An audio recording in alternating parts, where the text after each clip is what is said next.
Good morning, and welcome to the 2022 Curtis R. Holtzgang Visiting Scholar Lectureship.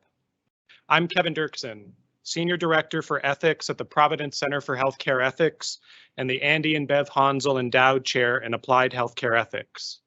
We're broadcasting live on Teams Live from Providence St. Vincent Medical Center. You can earn CME credit by either watching live or a recording of this event, which is available by the same link as the invite for today's presentation. I'll be monitoring the Q&A throughout the session, so please do submit your questions and we'll hold them to the end as time permits.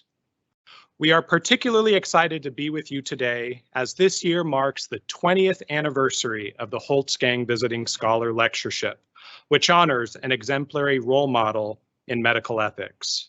The Visiting Scholar Lectureship is a program of the Providence Center for Healthcare Ethics named for Dr. Holtzgang, Emeritus Faculty of the Internal Medicine Residency at Providence St. Vincent Medical Center. Dr. Holtzgang was an inspiration in medical education, including important ethical issues of the day for those in the critical care context. Without Dr. Holtzgang, there would be no Providence Center for Healthcare Ethics and this lectureship today. I'd like to thank Dr. Holtzgang for your years of support and to your family and friends. Thank you. And now it is my pleasure to introduce our 2022 Holtzgang Scholar, Dr. Marion Hodges. Dr. Hodges is the Bain Chair of Geriatric Medicine and Regional Medical Director for the Senior Health Program. Since 1992, she has maintained an active clinical practice as a board-certified geriatrician in the Providence Medical Group and has served as a member of the faculty for the Providence Portland Internal Medicine Residency. In 2003, Dr. Hodges became the first woman president of the Providence Portland professional staff and served in that role until 2005. She also participated as a clinical leader on the Oregon Community Ministry Board for over 15 years. In 2005, Dr. Hodges joined the staff of the Providence Center for Healthcare Ethics to deepen her focus on ethics and palliative medicine education. While there, she was a part of the leadership team that started the Connections Palliative Care Program. In 2011, she received Providence Foundation support to work on a tool to help support families of patients with dementia. That tool turned into the book, Help is Here, When Someone You Love Has Dementia, co-written with Ann Hill, who's also here with us today, the daughter of one of Dr. Hodges' patients. In 2016, Dr. Hodges was nationally honored with the Hastings Center Cunniff-Dixon Physician Award in recognition of her leadership in advancing the art of medicine for patients near the end of life and for their families. And to be there back in 2016 was such a momentous celebration for both Providence and Marion. And finally, in my judgment, Marion epitomizes the confluence of wisdom, integrity, and compassion. While our tenure at the center did not overlap, she clearly was and remains a signal bearer of the culture of ethics at Providence. We could all do well to model the attributes of those rare medico-moral wizards that we have the privilege to encounter. Consider this an invitation to spend the remainder of this hour learning from Providence's finest. Please help me welcome Dr. Marion Hodges. Wow, Kevin, thank you so much. Well, for those of us who've been at Providence for more than a few years, and I clearly have from those pictures on the slide there, I do want to say just a few words about Dr. Holtzgang because he is an icon for so many of us. What he did at St. Vincent's in terms of wonderful medical education of our residents, inspiring them to be the best doctors they can be, and as Kevin said, making our ethics center happen. And today we miss his wife, Darylyn Holtzgang, who not only supported his family and Dr. Holtzgang, the 4 sons, but she also really was a woman of Providence. So she supported the Ethics Center. She was really part of our family. So thank you, Kurt, for being here as well. Well, being invited to give the 20th Holzgang lectureship, I mean, this is really special to me. I did work, as Kevin said, at the Ethics Center for about 10 years as a physician ethicist, and I was involved in bringing to Portland many really wonderful Holzgang lecturers in my tenure at the Ethics Center. And these three were three of my favorites. Dr. Richard Payne from Duke in 2005, Dr. Nuala Kenny from Dalhousie University in Nova Scotia in 2006, and Sandra Johnson, a legal expert. Can you imagine? A legal expert was one of my favorites in 2007. I say that jokingly because I worked with Ann Hill, as many of you know, for much of my career, and she is a retired lawyer. But at the Ethics Center, we would bring these wonderful, brilliant guests, and I was inspired by many of them. And to so be in that tradition today is such an honor for me. And thank you, Ethics Center, for inviting me. This is really special. Well, the first part of my talk today is going to be a history lesson. As in looking back over the last 3 decades, it's truly remarkable the changes that medicine has gone through and that Providence has gone through as an organization. And some of the changes definitely are for the better, and some not so much. And I do believe now that we're at an important juncture, not just because healthcare is struggling financially in ways I've never seen it struggle before, but also because the practice of medicine right now is really hard. Patient care has gotten harder, more exhausting, and even sometimes not as meaningful as it was before. But I'm a positive person. I'm a hopeful person. And I do think that virtue ethics can point a way forward for us. And so I'm going to share a few insights from that field today. Now, for those of you who just entered medical practice since 2010, it is hard to even imagine the world of paper that we used to live in. I could say so much just about this change alone, which began in the late 90s with the first electronic medical record in our clinic. But to think in 1992, we used to have physical charts located in the clinic, on the hospital floor, in the ICU, and you could not access that chart anywhere unless you were physically standing in front of it to either read it or write in it. And that meant that you were walking miles of steps every day just to go back and check that chart to see what piece of paper had been put in there since you were last there. So that meant which new lab reports, which new consultant notes, which, by the way, you may not be able to read because the handwriting was so terrible, which new imaging reports, CT scans, x-rays, which new EKGs. It's a revolution that now we can access a patient's chart anywhere, 24/7. You can be in your home, you can be in Idaho, you can be in Boston. It's truly a revolution. Now, in this slide up in the top left is a copy of one of my last physical chart notes from 2011 when I was on the connections team that I kept as a memento. This was the year before we all migrated to Epic in 2012 rather. And the other thing I wanted to mention is we didn't have the internet in 1992. You could not access up-to-date or an online medical book.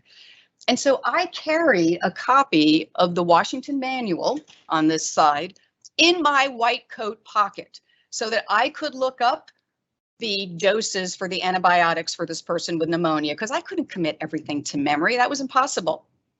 And when the Washington Manual failed me, which sometimes it would, it was a small spiral bound notebook, I would dash back to my office and I would open a textbook. Can you imagine a textbook? The Principles of Internal Medicine by Harrison's, that was our Bible, and I would go to that for more complex cases. I would also curbside the many brilliant physicians in the hallways that I would pass on my countless trips back and forth. But yeah, no Google, no search engine.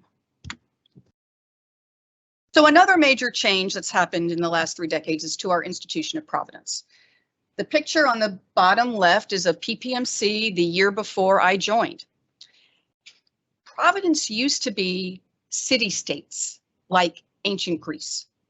You joined one as a PCP, and PMC, Providence, Portland, and St. Vincent's. Those were the largest in Portland. So often it was one of those two.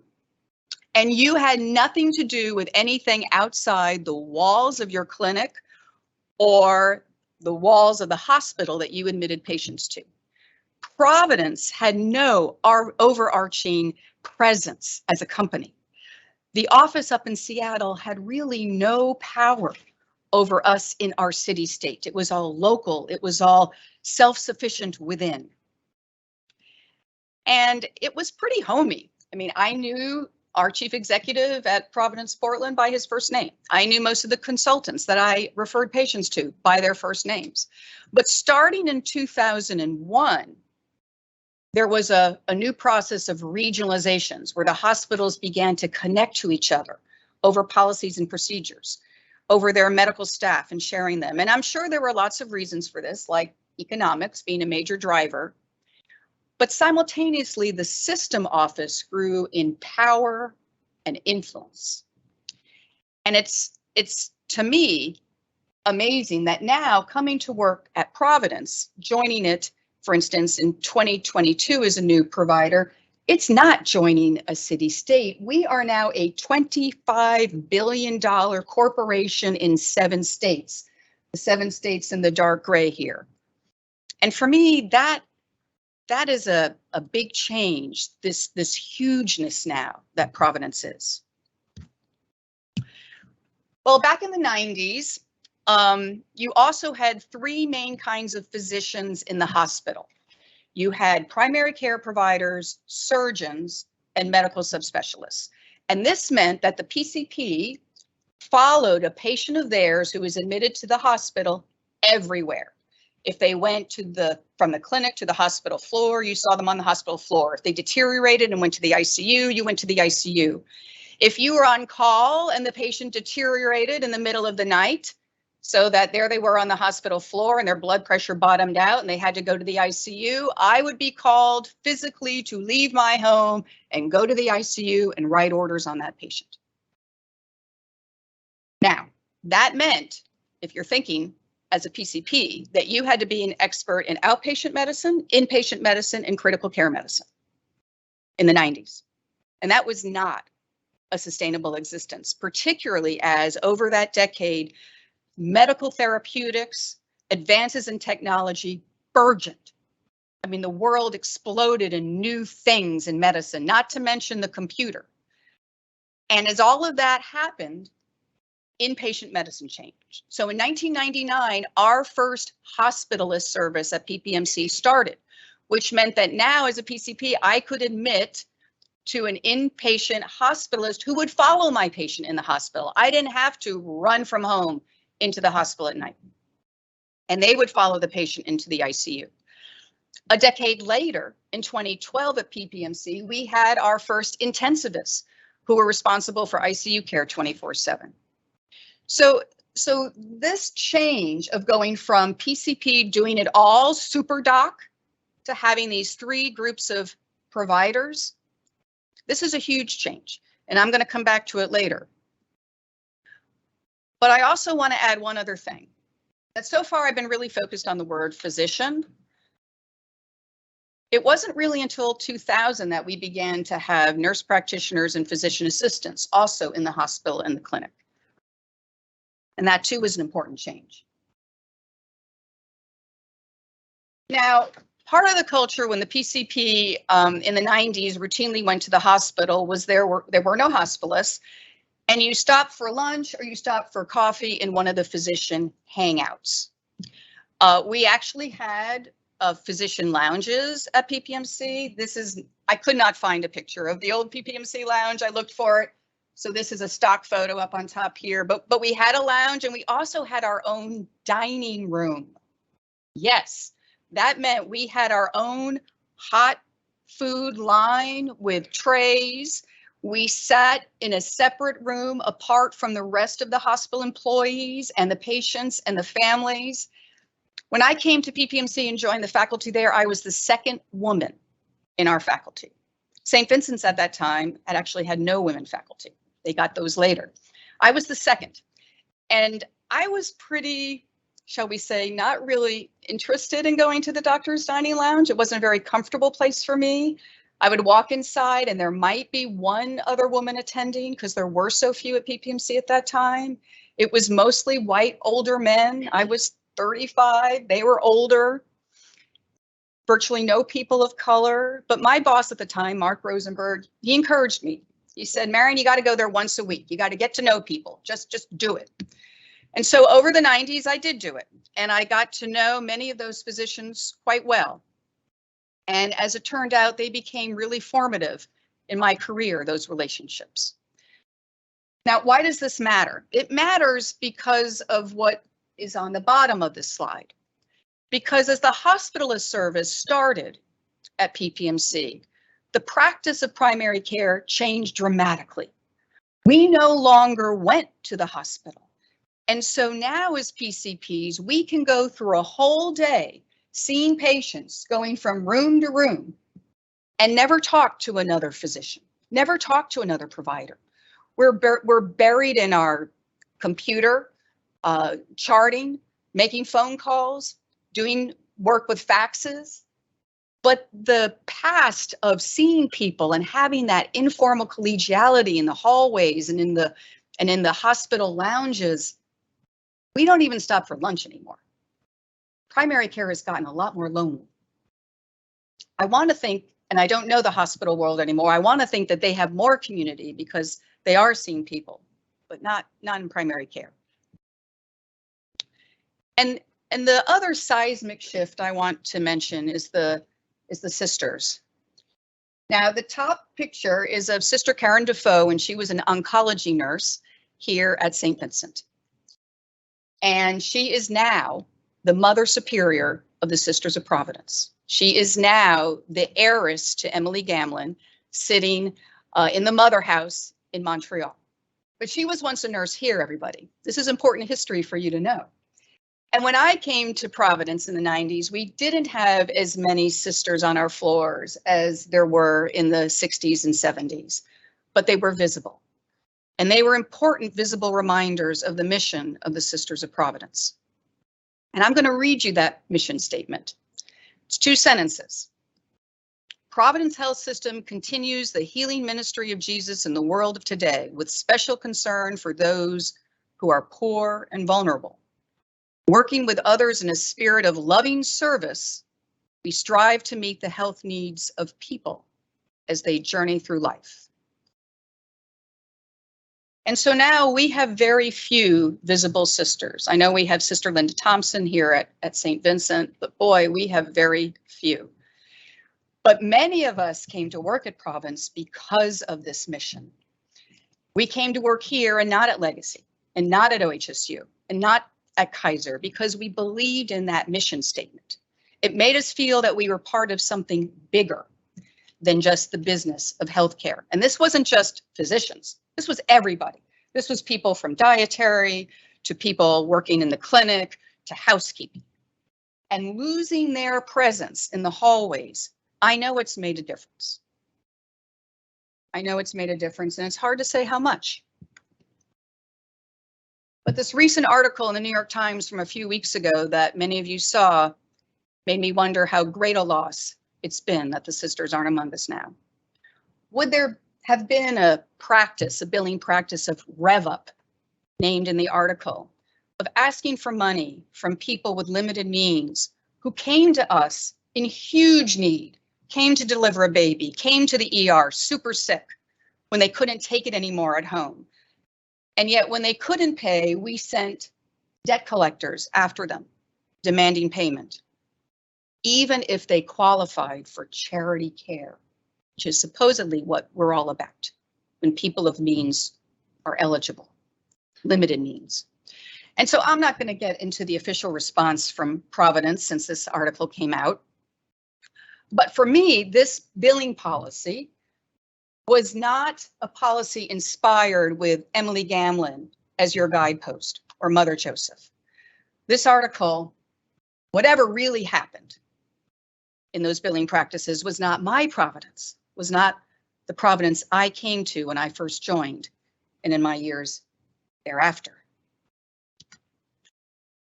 So is all lost?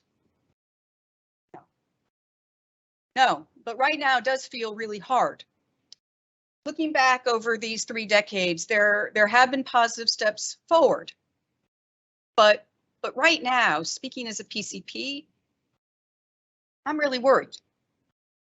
I'm worried about the future of primary care. I feel like we've lost our community. I feel like now we're too isolated. And the changes in Providence, with it getting so much bigger, the loss of the sisters, I feel like our community is not what it was. But let me turn to something that I think might help us. Not just PCPs, but everybody, because the pandemic has just increased our suffering. And this is an ethics lecture, so it's time for me to turn to ethics. So I was trained in rule-based ethics when I got my Master's of Clinical Ethics at University of Washington in the early 90s, before I came here. And rule-based ethics, it's pretty easy to understand.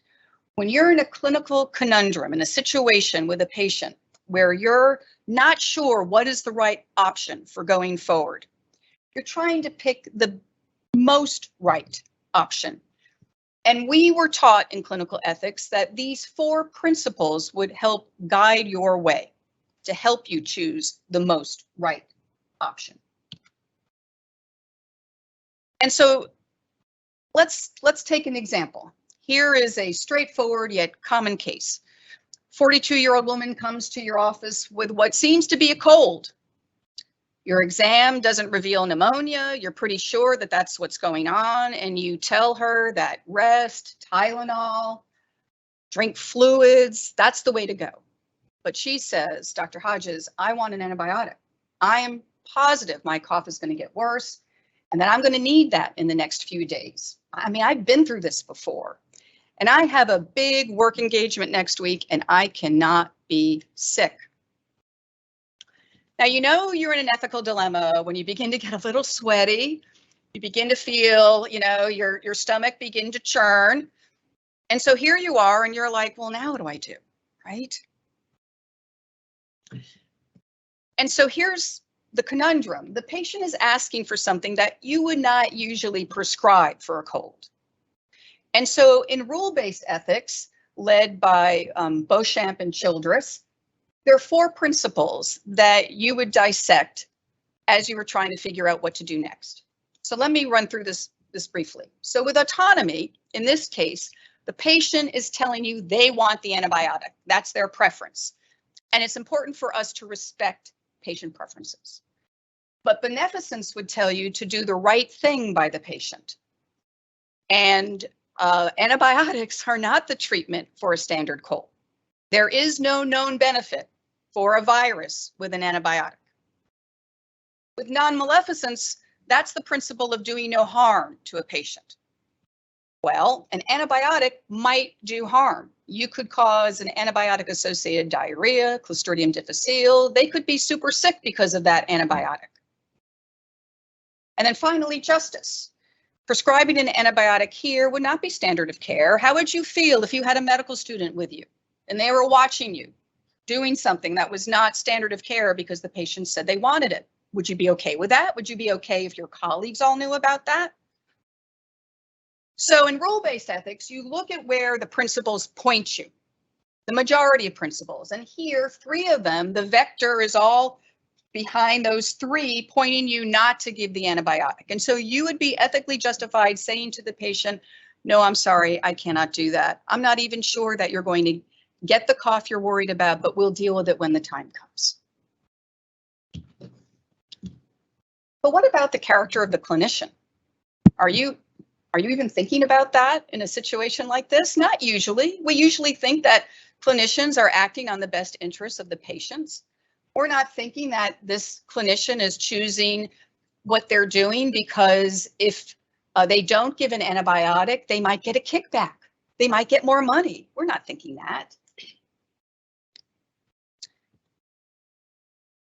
But virtue ethics, I think, are important for us to think about. Not necessarily for that case, but I want to spend some time explaining what they are. because I think they're important for where we're going in the future. Virtue ethics are about character.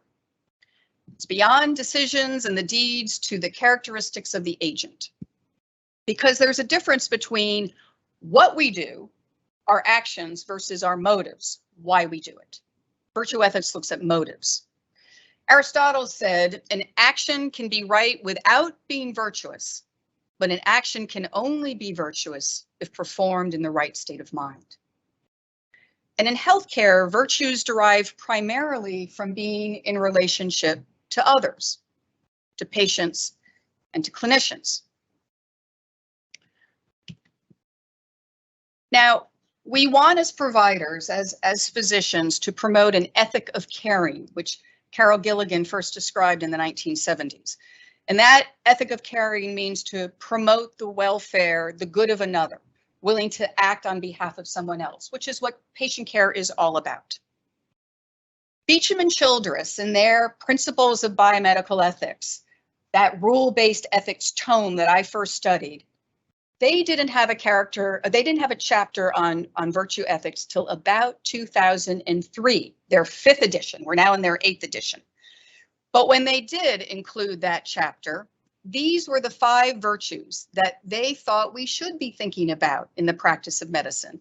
And they thought that these were the most essential for a healthcare professional.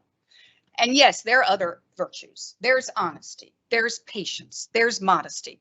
But today I'm going to concentrate on the 5 core virtues of Beauchamp, didn't mean to mispronounce that, Beauchamp and Childress, which are accepted in the canon of literature even today.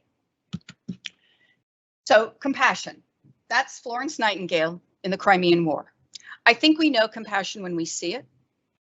Compassion is the active regard for someone else's welfare, which is shown in acts that are to alleviate the suffering of someone else, particularly with an emotional response of kindness and sympathy. Compassion is not empathy.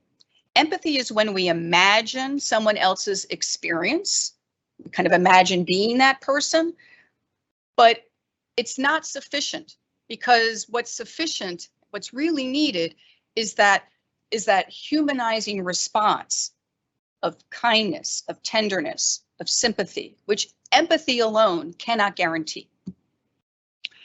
And so compassion, for all of its good, if it's not balanced, it may cloud our judgment. We may look at somebody in horrible pain and because of our compassionate response, say, you know, they're asking for prescription pain medicines, I'm going to give them that prescription because they just look so awful. But that might not be the right thing to do. And it's also true that if you're in constant contact with other people's suffering, which has been true during COVID, that we can be overwhelmed. Our compassion source within us can dry up. We call that compassion fatigue. And that can be a challenge. But I don't think any of us would disagree that compassion in clinicians is one of the most important virtues. Compassion is ideally accompanied by discernment, the virtue of discernment. And discernment is that capacity to choose the wisest course of action in a very difficult situation while having some emotional detachment. It's being able to look at that patient in horrible pain and saying, you know, I could give that pain medicine because they're asking for it, and I want to alleviate their suffering, but I don't think that's the right way to go. I'm going to order physical therapy or acupuncture.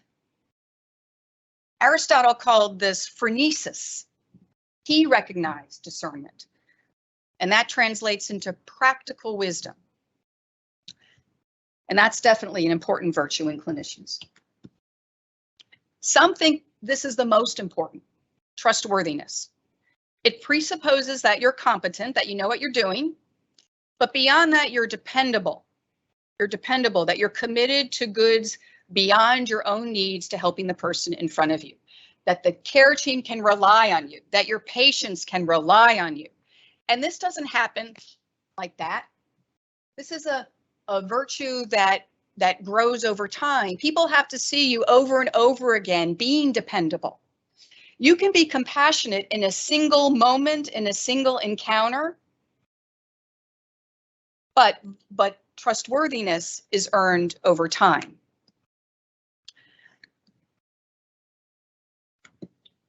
Integrity. Integrity is really complicated. There's personal integrity, there's professional integrity. There's Mr. Rogers. You also know this when you see it.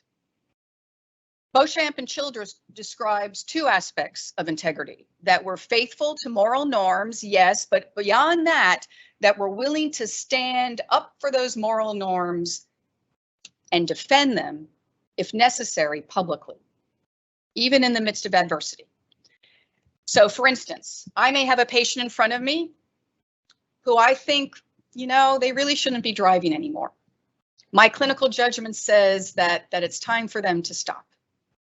But the patient in front of me says, Dr. Hodges, I have to keep driving. I mean, driving is what I need to do. I can't imagine being marooned at home. And so my professional integrity, my faithfulness to the standards of my license and to the community, the public safety of the community, is I'm like, well, I understand that, but we're going to have to work together on how you get places, because I do need to report you to the DMV. Now, during COVID, we had lots of threats to our professional integrity. We had patients and families who didn't want to wear masks. We had patients and families who insisted on ivermectin when we had no evidence to support its use. We had lots of times where standing up for what we thought was right was really challenged. That was super hard and continues to be hard. Oh, I got ahead of myself. Here's Mr. Rogers. Conscientiousness. Conscientiousness is a form of self-reflection on our actions, as good or bad, right or wrong, virtuous or not. But it's acting with intention. It's carrying ourselves to do something after we've weighed it and decide it's the right thing to do.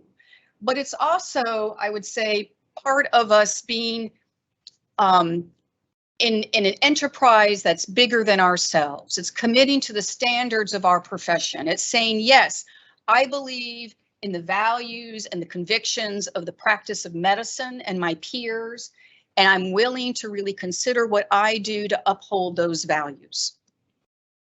Now, there are acts of conscience when we might say no to somebody else who's asking something of us, but that's different than conscientiousness. It's important, but it's different.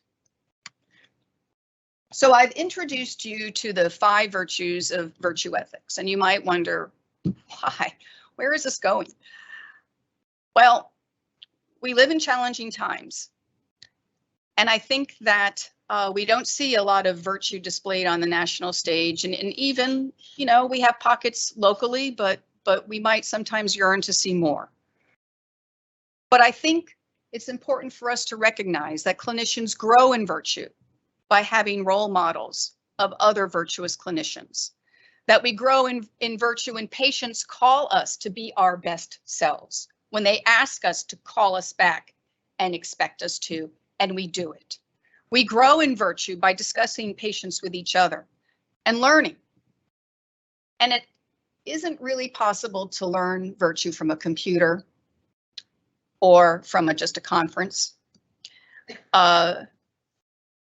But our patients, you know, our patients want us to have these virtues. Our colleagues want us to have these virtues. We want our colleagues to have these 5 virtues.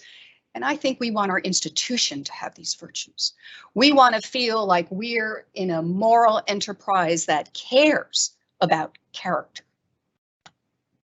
Now, when I think about my moral development as a doctor over 30 years here, I trace it back, to be honest, to that lounge, to that dining room I didn't want to go to, and to these 4 physicians and others who really were part of my moral development here. Now, it's true that as children and as young adults, we learn about these virtues. It's not like it starts when we're 30, but it's different, these virtues, when someone else is in need and dependent on you and sick. These virtues are grown and need to be nurtured in a different way when you're responsible for the welfare of someone else. Now, I had other people besides these 4 wonderful physicians as part of my moral development. I had fantastic nurses. I had surgeons. I had my colleagues in medical education. And so by all means, it was more than Dr. Patterson, Maunder, Walta, and Wernick, although they were critical to me. But how I take care of patients, how I prescribe the therapies I give now, to be honest, it wasn't anything I learned in the 90s. Medical care has totally changed, right? But my character, how I was shaped professionally by these individuals, that has endured. So we talked about rule-based ethics. Yes, we want to do the right thing by our patients. But for me, medicine, it's not just been about doing the right thing. It's been about what's my character? Who am I bringing to each and every encounter that I have? It's been a moral journey of both doing the right thing and character. Now, there are landmines. There are landmines. I'm going to talk about this case, although there are multiple other examples I could have given. So say there's a 96-year-old woman with end-stage dementia and a pacemaker placed years ago. And last year she's had more suffering, strokes, and the daughter really believes her mother would not want to live this way. She would not want to have her life prolonged. And she says, is the pacemaker prolonging her life? Because if so, I want this turned off. She would not want this. And you listen to her and you agree, this is keeping her alive. This is like life-sustaining therapy. And if she would not want this, we do not have to keep it. And so you write the order to turn off the pacer, but a specialist colleague criticizes you, says that we don't do that. And you're like, huh, what? And you want to support the daughter. I mean, you've thought about this. You think this makes sense, that this promoting their goals. But then you go home and you're like, wait, was I a good doctor for turning this off? And so when it comes to antibiotics for a cold, we don't really think about the moral character of the provider. But when it comes to decisions that affect life and death, we do. We do. And when our colleagues criticize us, that's hard. And if you go home and you go to work the next day and you have nobody to talk this over with, we are left to our own internal voices and we worry. And we think, maybe I shouldn't have done that. Maybe next time I won't. Maybe, and then maybe we become more cynical. Maybe we lose our compassion. Maybe we get more burnt out for being moral. So before I talk about concrete ways for you all to think about building virtue ethics in your everyday life, I do want to talk about the importance of other role models besides clinicians. There are amazing examples of virtue ethics everywhere in our places of healthcare, and some of the greatest examples have been administrative leaders. We sometimes call them servant leaders. What is a servant leader? Well, a servant leader is a leader who puts the community before their own needs. They take those 5 virtues and they don't apply them to the patient by the bedside, because they're not doing that. They think about patients writ large, the patients in their hospital and their welfare. They think about the welfare of their employees. They live out the actions, they live out through their actions, I should say, the mission of the Sisters of Providence. And 2 really important servant leaders in my 30 years here. Dave Underreiner, the former CEO of Providence Portland, and then became the first CEO of Providence, Oregon, as we were a new region. And Sister Rita Ferschweiler, former CEO here at Providence St. Vincent. And servant leaders, they make tough decisions that maybe are not very popular. They make decisions to cut programs. They make decisions to move St. Vincent from downtown Portland to the West Hills, to farm country, where there's no people and everybody's going, Sister Rita, what? What? But if the servant leader is someone that you trust, which is part of what a servant leader is, and you know that they have your welfare at heart, you follow them. You follow them. And right now at Providence, we don't have as much servant leadership visible here as when I started here. I don't sense the same trust in our leaders as we used to have, and I really yearn for Providence to have more abundant servant leadership. We need it. Okay, so my last part of the talk is how to do virtue ethics in everyday practice. So in healthcare, virtues derive from being in relationship to others. I've said that. You can be practicing solo. You don't have to be in a group practice, but you need to be connected to others, either through your professional organization or through some other network. But overall, the goal is lifelong nurturing of these shared commitments because they can ebb. Virtues don't necessarily just keep going on their own. They need to be nurtured over time. And they can be eroded if your team is not committed to them. I mean, think about when you're a parent. You say, oh, I don't want my kid to get in with the wrong crowd, right? That's your worry that their virtues that you've been trying to instill may be eroded. And so here's some examples. Many of you know Shorts rounds. That has been our hospital rounds where we've had a chance to get together and talk about really challenging situations in the hospital. Often it's a patient very, very sick here in our hospital for weeks, many people involved, their therapeutic dilemmas, their ethical dilemmas, and this is a time for us to debrief that and say, wow, you know, what are the learnings we can take away? And also for people to relive the struggle, And it's a great source of balm for hospital-based clinicians. I think we need to do something like this in the clinics because we don't have anything like this in primary care. I think we need to have a place where we talk about really challenging patients, and we know who they are in our practice. They may be the unhoused. They may be the chronically ill who call all the time because they have no family support. But I think we can think about doing that. We could do a monthly clinic or team lunch. And I think this is particularly important when I think about young clinicians. I think that they need to hear how we discuss our decision-making process, how we wrestle with things, what guides us, what principles.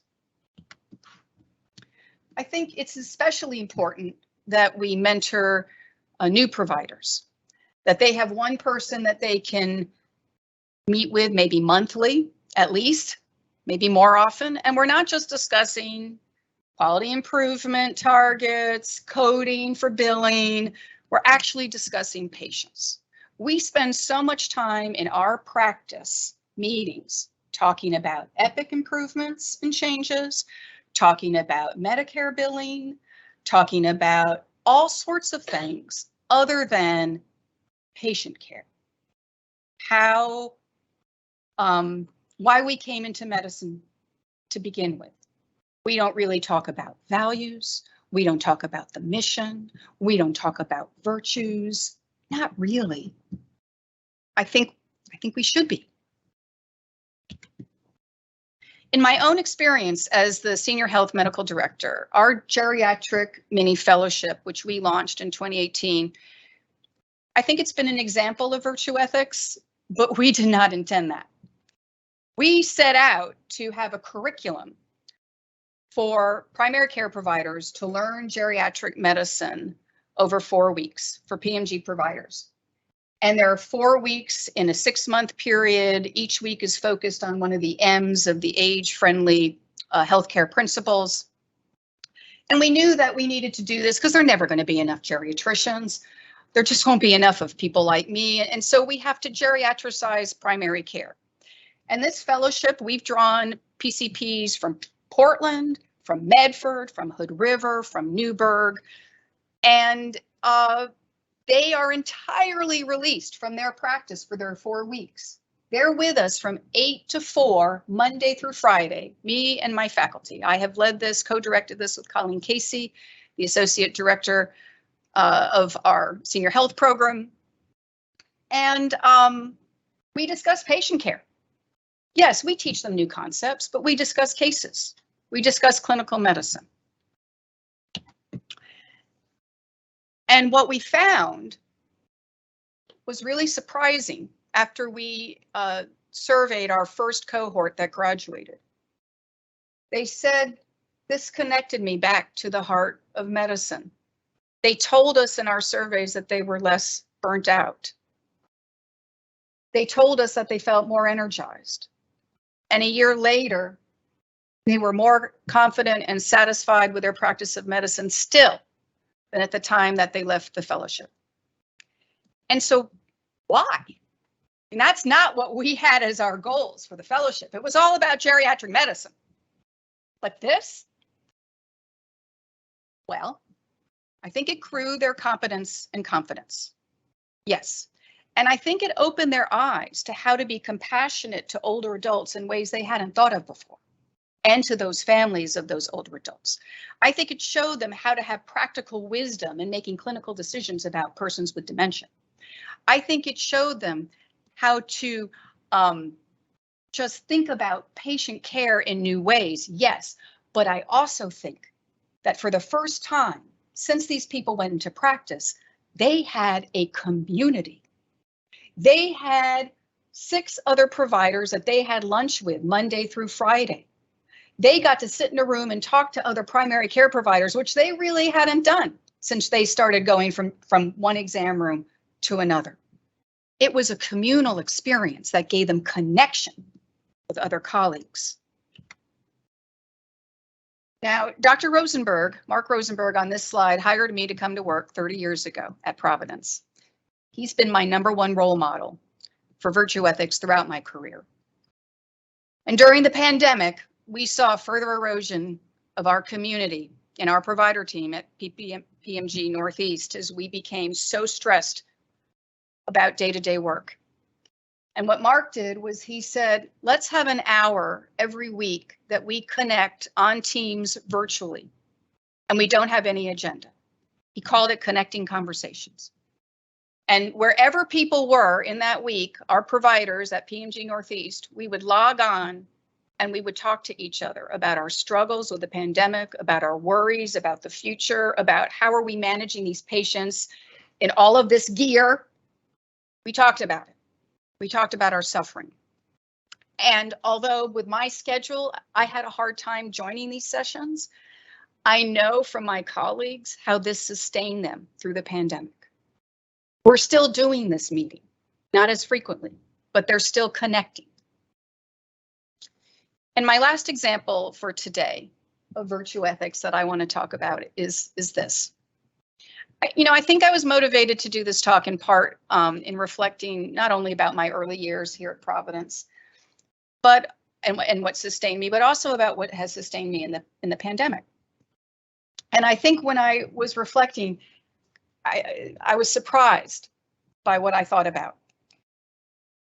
4 years ago, I hired a geriatric nurse practitioner to take over my practice when I retire, which is soon. It's a month from now. And yet when I hired her, I was really kind of worried. I was like, wow, she's a new nurse practitioner. She's going to sit in an office with me. Am I going to have the time to really talk to her about all the questions she's going to have? How is this going to be for me? I'm already so busy. Am I going to resent having her there?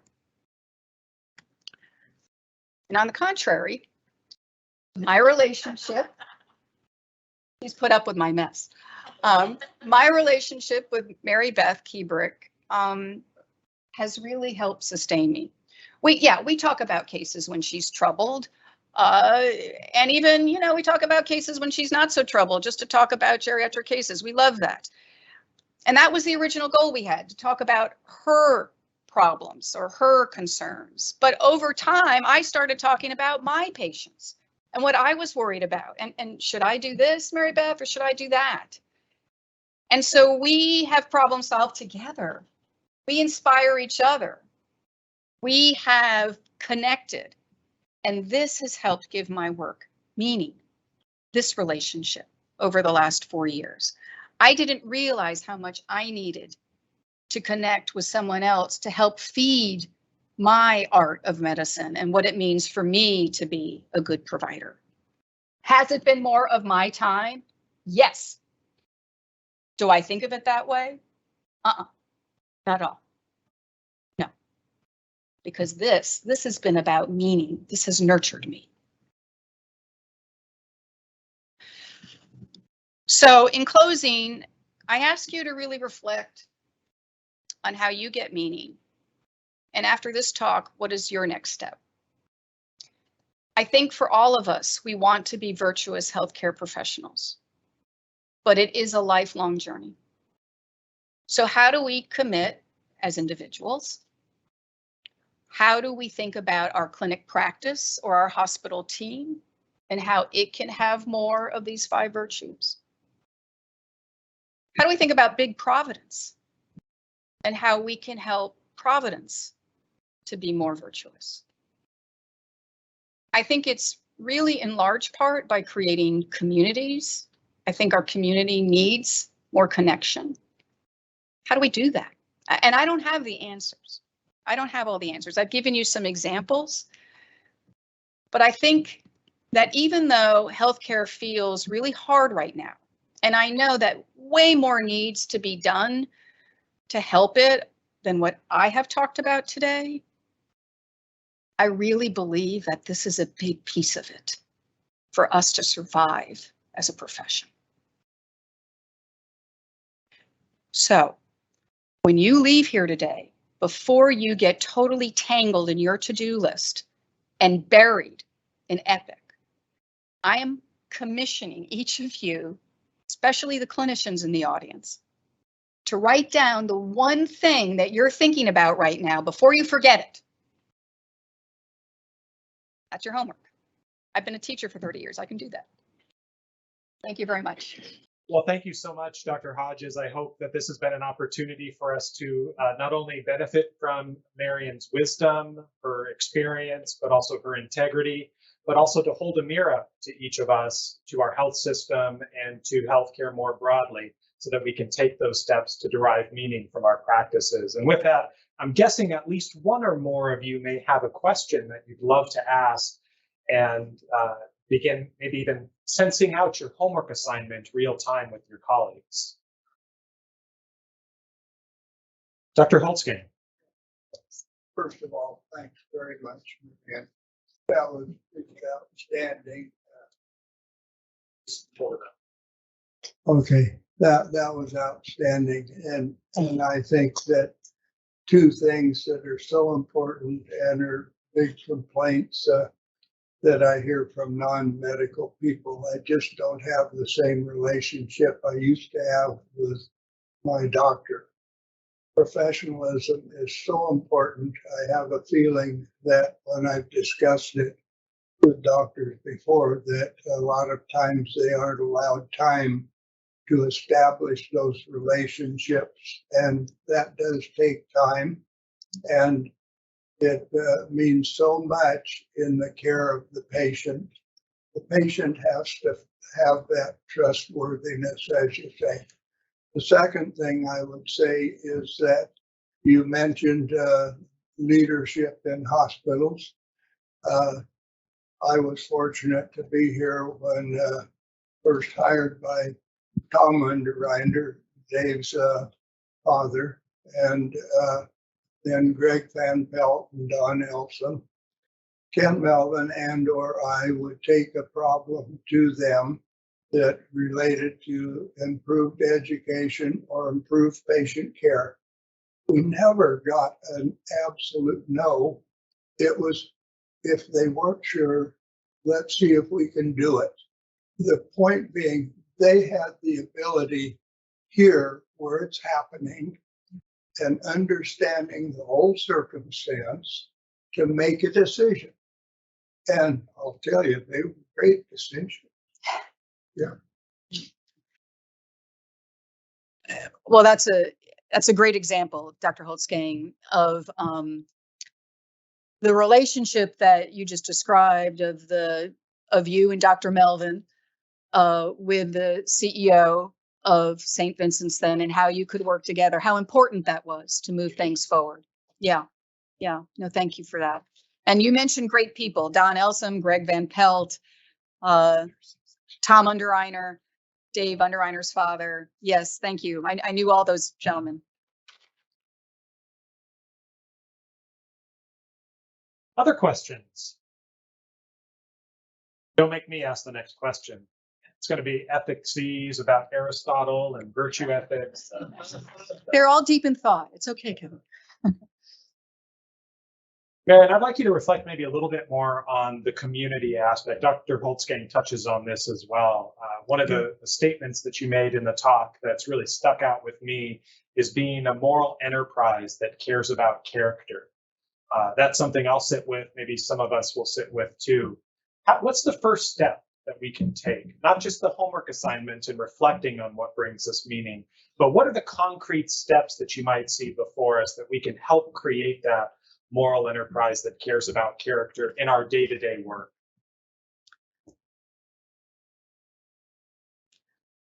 Well, it's a good question. And I know that for me, and I think for almost everybody here, the computer has been a real mixed blessing, right? So instead of having to run back and forth to a physical chart all the time, now it is something that I can open 24/7. I can't just leave it at the hospital or in the clinic. And so I think that the only way that we're going to be more open to community is to figure out how to get our arms around Epic. I think that it's dragging so many of us down because the work never ends. And it used to have an ending.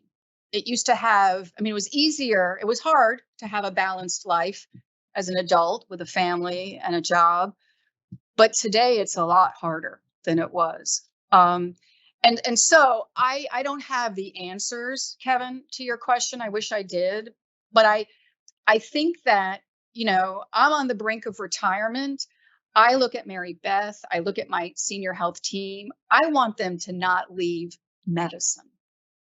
I think we have so many wonderful clinicians who are considering early retirements because they have lost that connection to community. And so I really beg all of you guys, we've got to figure this out.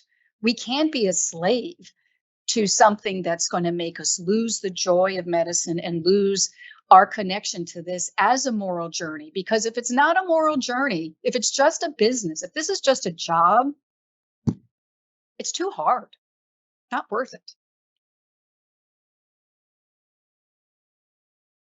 I think for me, it also gets back to one of the founding metaphors that we've used to think about ethics at the Ethics Center, which is a paraphrase by somebody with a BR in front of his name, a brother of all things. Brother David Steindl-Rast paraphrase, ethics is how we behave when we decide we belong together. And what I'm hearing is that there may not be a lot of belonging together in the rough and tumble of the chart note completion and our to-do list tasks. So how can we start to foster that community where that moral activity starts to emerge from? And I think that that's it's a siren song for where we need to go in healthcare today. Thank you for that, Dr. Hodges. You bet. A last question, comment? Well, how about we show our appreciation to Dr. Hodges? Thank you.